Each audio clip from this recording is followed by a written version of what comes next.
Hello students, তোমালোকক আমাৰ অন্য এটা নতুন ভিডিঅ'লৈ স্বাগতম জনাইছো। ইতিমধ্যে ভিডিঅ'টোৰ থাম্বনেল দেখি তোমালোকে গম পাইছাই যে আমি নৱম শ্ৰেণীৰ ইউনিট টেষ্ট 2 সমাজ বিজ্ঞান বিষয়ৰ সম্ভাৱ্য এমচিকিউ আৰু ভেৰি শৰ্ট আনসাৰ অৰ্থাৎ ভিএছএ টাইপ কোৱেশ্চনখিনি তোমালোকৰ আগত আলোচনা কৰিবলৈ ওলাইছো। এই ভিডিঅ'টোত আমি যিখিনি এমচিকিউ আৰু ভিএছএ তোমালোকলৈ আগবঢ়াইছো এইখিনিৰ পৰাই 99% পৰীক্ষাত অহাৰ সম্ভাৱনা আছে। সেইকাৰণে ভিডিঅ'টো অকণো স্কিপ নকৰি গোটেই ভিডিঅ'টো সম্পূৰ্ণ চাই প্ৰশ্ন উত্তৰবিলাক মনত ৰাখিবলৈ চেষ্টা কৰিবা।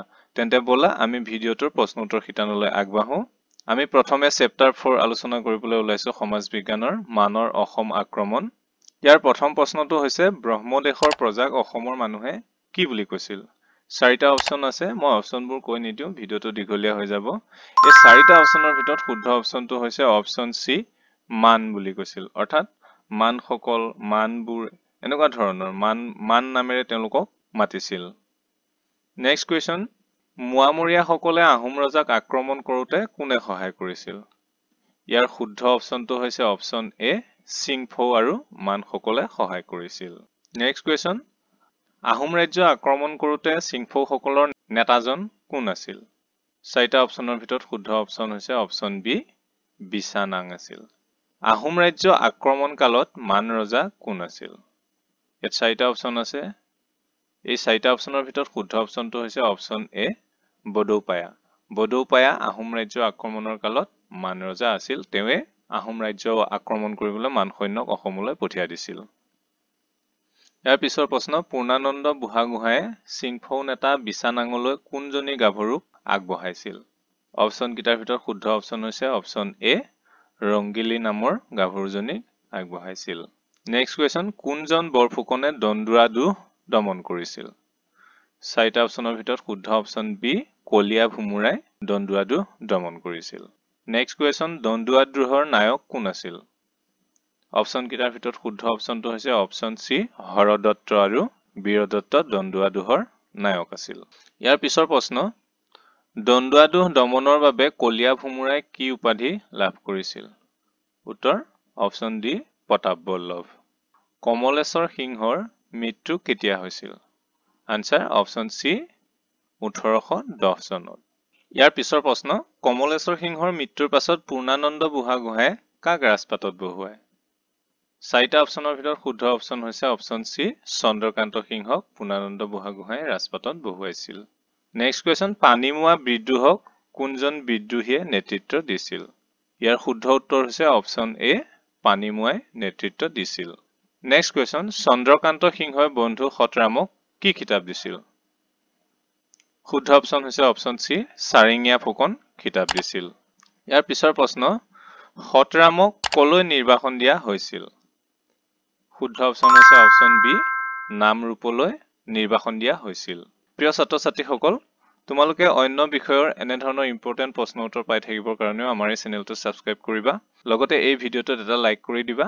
লাইক কৰিলে আমি অলপ উৎসাহ পাওঁ তোমালোকৰ বাবে ইম্পৰ্টেণ্ট ভিডিঅ' বনাবলৈ। তেন্তে বলা আমি পিছৰ প্ৰশ্নলৈ আগবাঢ়িছো।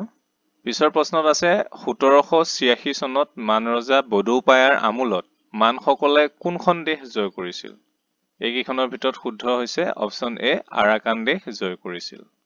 নেক্সট কুৱেশ্যন, ব্ৰিটিছ আৰু মানৰ মাজত কেতিয়া বিভেদৰ সৃষ্টি হৈছিল? ইয়াৰ ভিতৰত শুদ্ধ অপচন হৈছে অপচন চি, 1825 চনত। নেক্সট কুৱেশ্যন, মানৰ উপদ্ৰৱত ৰ'ব নোৱাৰি শ্ৰীহট্টলৈ পলায়ন কৰা কাছাৰ ৰজাৰ নাম কি আছিল? শুদ্ধ অপচন হৈছে অপচন বি, গোবিন্দ চন্দ্ৰ। নেক্সট কুৱেশ্যন, মান সৈন্যৰ আক্ৰমণ ৰোধ কৰিবলৈ পূৰ্ণানন্দ বুঢ়াগোহাঁয়ে কোন দুজন ব্যক্তিক নেতৃত্ব দিছিল? ইয়াৰ শুদ্ধ উত্তৰ হৈছে অপচন বি, দামান গগৈ আৰু হাও বৰাক। ইয়াৰ পিছৰ প্ৰশ্ন হৈছে, মানৰ আহোম ৰাজ্য আক্ৰমণ কালত মান ৰজা কোন আছিল? মানৰ আহোম ৰাজ্য আক্ৰমণৰ কালত মান ৰজা আছিল অপচন চি, আলংপায়াৰ। ইয়াৰ পিছৰ প্ৰশ্ন, পূৰ্ণানন্দ বুঢ়াগোহাঁইৰ সৈন্যদল কোন ঠাইত মান সৈন্যৰ হাতত পৰাস্ত হৈছিল? ইয়াৰ শুদ্ধ উত্তৰ হৈছে অপচন এ, ঘিলাধাৰী যুদ্ধত পৰাস্ত হৈছিল। ঘিলাধাৰী যুদ্ধত আহোমৰ পৰাজয়ৰ বাতৰি পাই কোনজন বুঢ়াগোহাঁইৰ মৃত্যু হৈছিল? চাৰিটা অপচনৰ ভিতৰত শুদ্ধ অপচন হৈছে অপচন বি, পূৰ্ণানন্দ বুঢ়াগোহাঁইৰ মৃত্যু হৈছিল। পূৰ্ণানন্দ বুঢ়াগোহাঁই এজন বৰ চতুৰ আৰু বুদ্ধিমান বিষয়া আছিল। তেখেতে ঘিলাধাৰী যুদ্ধত আহোমৰ পৰাজয়ৰ বাতৰিটো পোৱাৰ পিছতে সহ্য কৰিব নোৱাৰি তেখেতৰ মৃত্যু হৈছিল। নেক্সট কুৱেশ্যন, বদন চন্দ্ৰই কিমান মান সেনা লৈ অসমত প্ৰৱেশ কৰিছিল? চাৰিটা অপশ্যনৰ ভিতৰত শুদ্ধ অপশ্যন চি ৬০০০ মান সেনা লৈ অসমত প্ৰৱেশ কৰিছিল। ইয়াৰ পিছৰ প্ৰশ্ন, বদন চন্দ্ৰক কি উপাধিৰে চন্দ্ৰকান্ত সিংহই প্ৰধানমন্ত্ৰী পাতিছিল? শুদ্ধ উত্তৰ হৈছে অপশ্যন এ মন্ত্ৰী বৰফুকন উপাধিৰে তেওঁক প্ৰধানমন্ত্ৰী পাতিছিল। ইয়াৰ পিছৰ প্ৰশ্ন, কোন চনত মানে প্ৰথমবাৰ অসম আক্ৰমণ কৰিছিল? চাৰিটা অপশ্যনৰ ভিতৰত শুদ্ধ অপশ্যন বি 1817 চনত মানে প্ৰথমবাৰৰ কাৰণে অসম আক্ৰমণ কৰিছিল। নেক্সট কুৱেশ্যন, বদন চন্দ্ৰ বৰফুকনক কোনে হত্যা কৰিছিল? চাৰিটা অপশ্যনৰ ভিতৰত শুদ্ধ অপশ্যনটো হৈছে সুবেদাৰ ৰূপ সিঙে বদন চন্দ্ৰ বৰফুকনক হত্যা কৰিছিল। নেক্সট কুৱেশ্যন, ৰুচিনাথে কাক আহোমৰ ৰজা পাতিছিল? শুদ্ধ অপশ্যনটো হৈছে অপশ্যন বি পুৰন্দৰক, অৰ্থাৎ পুৰন্দৰ সিংহ ৰজা পাতিছিল।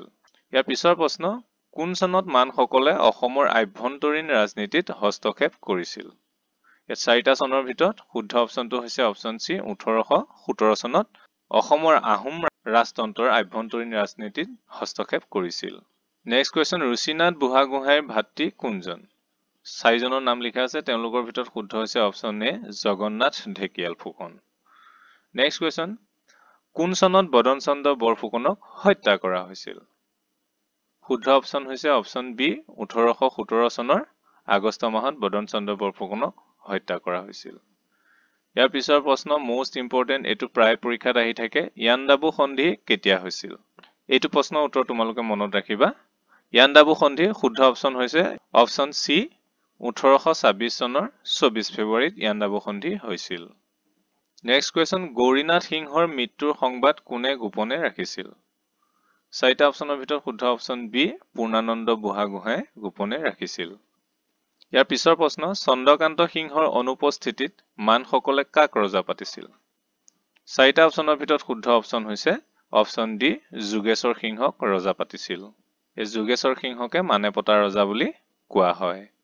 নেক্সট কুৱেশ্যন, লৰ্ড আমহাৰ্ষ্টে ব্ৰহ্মদেশৰ ৰজাৰ বিৰুদ্ধে কেতিয়া যুদ্ধ ঘোষণা কৰিছিল?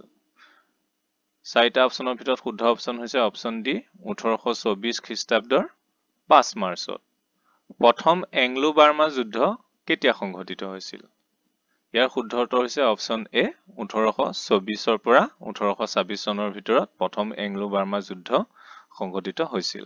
প্ৰিয় ছাত্ৰ ছাত্ৰীসকল, ইয়াৰ পিছৰ চেপ্টাৰৰ প্ৰশ্ন উত্তৰৰ বাবে তোমালোকে এই ভিডিঅ'টোৰ এন স্ক্ৰীনত বৰ্তমান দেখিবলৈ পাইছা ভিডিঅ'ৰ লিংক, সেই ভিডিঅ'টোত ক্লিক কৰি এইটো ভিডিঅ'ৰো প্ৰশ্ন উত্তৰখিনি চাই ল'বা।